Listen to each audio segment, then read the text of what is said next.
"You are ruined!" Esther exclaimed. "Good Lord, Frances! What have you done?" "Oh, Frances!" Harriet, who was a year younger than Frances, dabbed at tears with her lace handkerchief. "Oh, dearest Frances!" Frances sighed, got up from her chair, and went to her sisters, who'd just entered the drawing-room where she'd been banished after her brother had blustered at her for what felt like an eternity. It had actually been 5 minutes. She'd checked. Charles had finally worn himself out, had ordered her to go to the drawing-room, forbade her to leave it, and had summoned all her sisters except her twin, whose ship was now somewhere off the coast of England. Esther and Harriet had arrived together, but Mary was in church and could not be interrupted. While Esther scowled at her, Frances wrapped her arms around Harriet. "It's all right, Harriet. Everything will be fine." "How can it be fine?" Esther snapped. Then her already narrow eyes narrowed even more.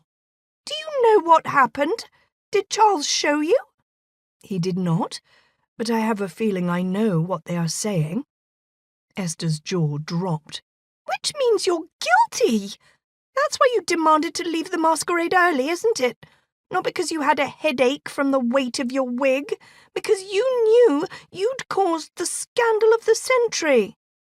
"Esther," Frances sighed, "please stop being dramatic." Esther held up a hand. "Don't move. I'll be back." With a whoosh of her skirts, she turned and left the room, closing the door with a sharp snick behind her. Frances led the distraught Harriet to the sofa. Harriet had always had the softest heart of them all, though she rarely showed it. So determined was she to be the perfect young lady, and now to be the perfect wife. Frances begrudged her none of these things. "Truly," she told Harriet now, "I'll be all right."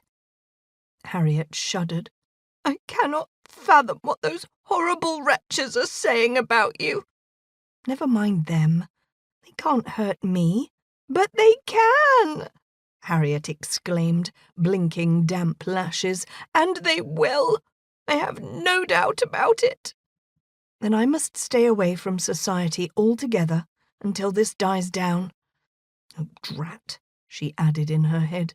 "It might be a very, very long time until this dies down," Harriet said.